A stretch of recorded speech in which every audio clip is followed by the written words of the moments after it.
ನಮಸ್ಕಾರ. ಇಂದು ನಾವು ಕನ್ನಡ ಚಿತ್ರರಂಗದ ಒಬ್ಬ ಪ್ರಮುಖ ನಟ ಅಂದ್ರೆ ದರ್ಶನ್ ತೂಗುದೀಪ ಅವರ ಬಗ್ಗೆ ಸ್ವಲ್ಪ ಆಳವಾಗಿ ನೋಡೋಣ. ಲಭ್ಯವಿರುವ ಮಾಹಿತಿ ಆಧಾರದ ಮೇಲೆ ಅವರ ಕೆರಿಯರ್, ಸಾಧನೆಗಳು ಮತ್ತೆ ವಿವಾದಗಳು, ಇತ್ತೀಚಿನ ಬೆಳವಣಿಗೆಗಳ ಬಗ್ಗೆ ಮಾತಾಡೋಣ. ಸರಿ. ನಮ್ಮ ಉದ್ದೇಶ ಅವರ ಸಿನಿ ಪಯಣದ ಮುಖ್ಯ ಘಟ್ಟಗಳನ್ನ ಅರ್ಥ ಮಾಡ್ಕೊಳ್ಳೋದು.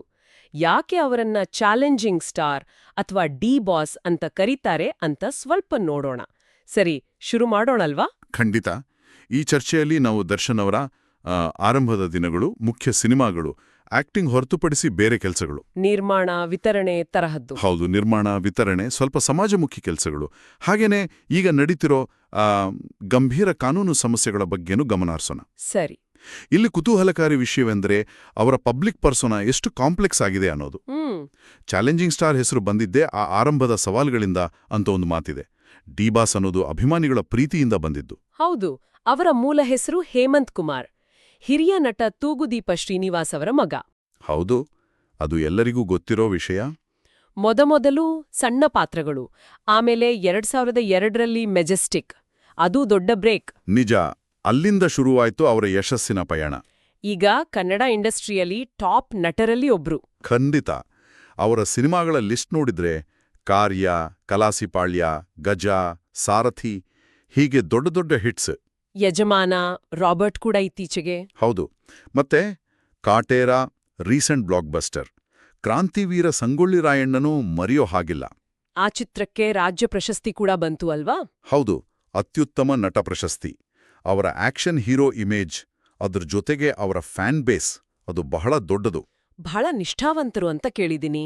ಹೌದು, ಆ ಫ್ಯಾನ್ ಡೈನಾಮಿಕ್ಸ್ ಕೂಡ ಒಂದು ರೀತಿ ವಿಶಿಷ್ಟವಾಗಿದೆ. ನಟನೆ ಒಂದೇ ಅಲ್ಲ, ಬೇರೆ ಕಡೆನೂ ಅವರನ್ನ ನೋಡಿದೀವಿ. ತೂಗುದೀಪ ಪ್ರೊಡಕ್ಷನ್ಸ್, ಅದರ ಮೂಲಕ ಜೊತೆಯಲ್ಲಿ ಬುಲ್ ನಂತಹ ಸಿನಿಮಾಗಳನ್ನ ನಿರ್ಮಾಣ ಮಾಡಿದ್ದಾರೆ. ವಿತರಣೆ ಕೂಡ ಉಗ್ರಂ ತರಾದ ಸಿನಿಮಾಗಳನ್ನ. ಹೌದು, ವಿತರಣೆನೂ ಮಾಡಿದ್ದಾರೆ. ಸಾರಥಿಯಲ್ಲಿ ಒಂದು ಹಾಡನ್ನು ಹಾಡಿದ್ದಾರೆ, ಗೊತ್ತಾ? ಓ ಹೌದಾ? ಅದು ನಂಗೆ ಹೊಸ ವಿಷಯ. ಮತ್ತೆ ವನ್ಯಜೀವಿಗಳ ಬಗ್ಗೆ ಆಸಕ್ತಿ ಇದೆಯಲ್ಲ? ಹೌದು, ಅದು ಕೂಡ ಒಂದು ಮುಖ್ಯ ಭಾಗ. ಮೈಸೂರು ಝೂಗೆ ಪ್ರಾಣಿಗಳ ದತ್ತು, ದೇಣಿಗೆ, ಇವೆಲ್ಲ ಸುದ್ದಿಯಾಗಿದೆ. ಸರಿ. ಈ ಎಲ್ಲ ಆಕ್ಟಿವಿಟೀಸ್, ಅಂದ್ರೆ ನಟನೆ ಹೊರತುಪಡಿಸಿ, ಅವರ ಪಬ್ಲಿಕ್ ಇಮೇಜ್ಗೆ ಇನ್ನೊಂದು ಆಯಾಮ ಕೊಟ್ಟಿದೆ. ಹೌದು, ಕೇವಲ ನಟ ಅನ್ನೋದಕ್ಕಿಂತ ಹೆಚ್ಚಾಗಿ ಒಬ್ಬ ಪ್ರಭಾವಿ ವ್ಯಕ್ತಿ ಅನ್ನೋ ಹಾಗೆ. ಖಂಡಿತ. ಆದರೆ ಅದೇ ಪಬ್ಲಿಕ್ ಇಮೇಜ್ ಈಗ ದೊಡ್ಡ ಸವಾಲುಗಳನ್ನು ಎದುರಿಸ್ತಿದೆ. ಇಲ್ಲಿ ನಿಜವಾಗಿಯೂ ಆಸಕ್ತಿದಾಯಕ ವಿಷಯ ಶುರುವಾಗ್ತದೆ. ಅಂದ್ರೆ ಆ ವಿವಾದಗಳು. ಹೌದು. ಯಶಸ್ಸಿನ ಜೊತೆಯಲ್ಲೇ ವಿವಾದಗಳು ಬಂದಿವೆ. 2011ರಲ್ಲಿ ಒಂದು ಕೌಟುಂಬಿಕ ಪ್ರಕರಣ ದೊಡ್ಡ ಸುದ್ದಿಯಾಗಿತ್ತು. ಹೌದು, ಅದು ದೊಡ್ಡ ಮಟ್ಟದಲ್ಲಿ ಚರ್ಚೆ ಆಗಿತ್ತು. ಇನ್ನು ಈಗ ಜೂನ್ 2024ರಲ್ಲಿ ರೇಣುಕಾಸ್ವಾಮಿ ಕೊಲೆ ಪ್ರಕರಣ, ಅದರಲ್ಲಿ ಅವರ ಬಂಧನ ಆಯಿತು.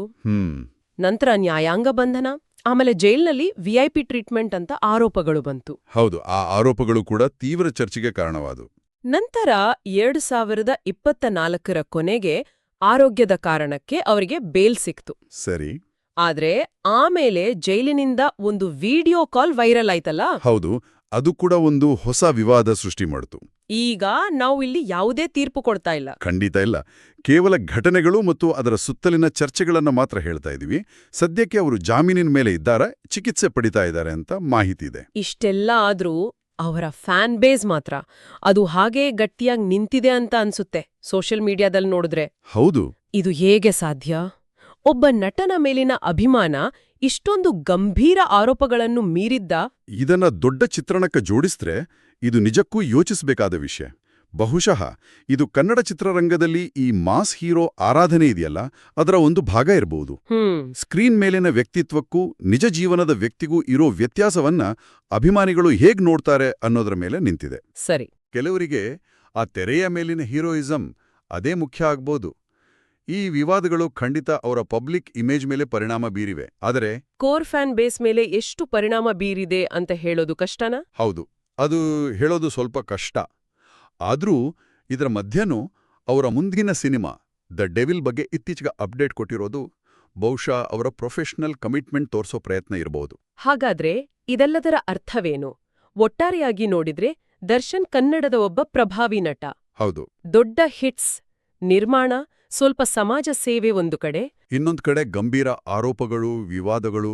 ಇಷ್ಟೆಲ್ಲ ಸವಾಲುಗಳ ನಡುವೆಯೂ ಅವರ ಆ ಸ್ಟಾರ್ಡಮ್ ಅನ್ನೋದು ಅದು ಉಳಿದುಕೊಂಡಿದೆ ಅನ್ನೋದು ಸತ್ಯ ಅಲ್ವಾ? ಹೌದು, ದರ್ಶನ್ ಅವರ ಕೆರಿಯರ್ ಮತ್ತೆ ಈಗಿನ ಪರಿಸ್ಥಿತಿ ಒಬ್ಬ ಸ್ಟಾರ್ ನಟನ ಜೀವನದ ಸಂಕೀರ್ಣತೆಯನ್ನ ತೋರಿಸುತ್ತೆ. ಯಶಸ್ಸು, ಹಣ, ಜನಪ್ರಿಯತೆ, ಇದರ ಜೊತೆಗೆ ವೈಯಕ್ತಿಕ ಜವಾಬ್ದಾರಿ, ಕಾನೂನಿನ ಚೌಕಟ್ಟು ಇವೆಲ್ಲ ಇರುತ್ತೆ. This races on important question.